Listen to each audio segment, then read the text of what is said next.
Hi friends, ఇది మీ spoken English class. నా పేరు ఈఎన్ విజయరాఘవ. మనం ఇంతకుముందు వీడియోలో యామ్ ఈజ్ ఆర్ ఎలా వాడాలి పర్సన్స్, ఇది second chapter. First chapter am is are was were గురించి మొత్తం ఎక్స్ప్లెయిన్ చేశాను.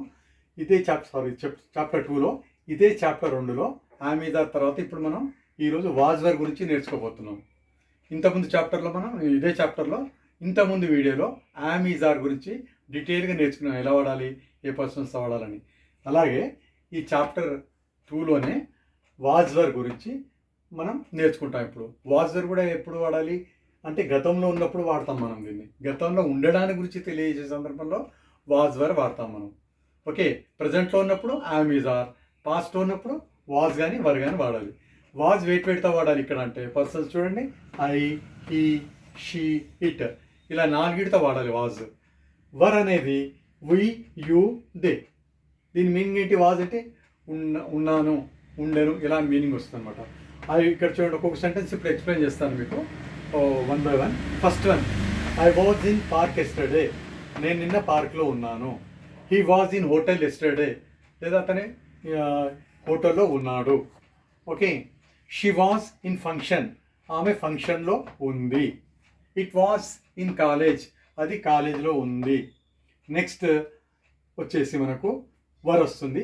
వి, యూ, దేతో వర్ వాడతాం మనం. వి వర్ ఇన్ మీటింగ్, మేము మీటింగ్లో ఉన్నాము. సెకండ్ వచ్చేసి యూ వర్ బిజీ ఎస్టర్డే, మీరు నిన్న బిజీగా ఉన్నారు.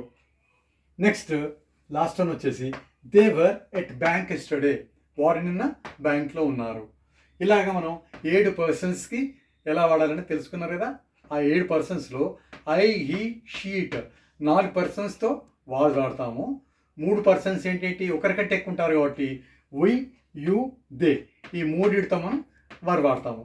ఇది మీకు బాగా తెలుసుకోవాలి, బాగా ప్రాక్టీస్ చేయాలి. ఇది మళ్ళీ ఒకసారి ఎక్స్ప్లెయిన్ చేస్తాను మీకు నేను. I was first was were గతంలో ఉండడానికి తెలియజేయడానికి వాడతాం మనము. I was in park yesterday, నేను నిన్న పార్క్లో ఉన్నాను. అలాగే I was in college yesterday, నేను కాలేజీలో ఉన్నాను. హీ వాజ్ ఇన్ హోటల్, అతను హోటల్లో ఉన్నాడు. షీ వాజ్ ఇన్ ఫంక్షన్, ఆమె నిన్న ఫంక్షన్లో ఉంది. ఇట్ వాజ్ ఇన్ కాలేజ్, అది కాలేజీలో ఉంది. వీటన్నిటికి వాజ్ వాడాము. I, he, she, it. మళ్ళీ వర్ వచ్చేసి 3కి వాడతాం. వెయిట్కి we, you, they. We were in meeting, మేము మీటింగ్లో ఉన్నాము. యూ వర్ బిజీ ఎస్టర్డే, మీ నిన్న బిజీగా ఉన్నారు. They were at bank yesterday, వారు నిన్న బ్యాంక్లో ఉన్నారు. ఇవన్నీ కూడాను ఎస్టర్డే, నిన్న అని చెప్పాను మీకు, రాసిన బోర్డు పైన కూడా. ఒక 10 నిమిషాల క్రితం అయినా కూడా మీరు వాజ్ అని వాడవచ్చు. నేను I was in college 5 minutes ago, 5 నిమిషాల క్రితం వరకు కాలేజీలో ఉన్నాను, అలా కూడా వాడచ్చు. పూర్తిగా మీరు మాట్లాడడం వచ్చాక, అర్థమయ్యాక మీరు దాన్ని ఈజీగా వాడవచ్చు. ఇప్పుడు మాత్రం నేను మీకు పూర్తిగా అర్థం కావాలని ఎస్టర్డే అని చెప్పాను వీటన్నిటిని. ఎస్టర్డే అంటే మీకు ఈజీగా సులభంగా అర్థమవుతుంది స్టార్టింగ్లో పాస్ట్ గురించి తెలియజేయడానికి.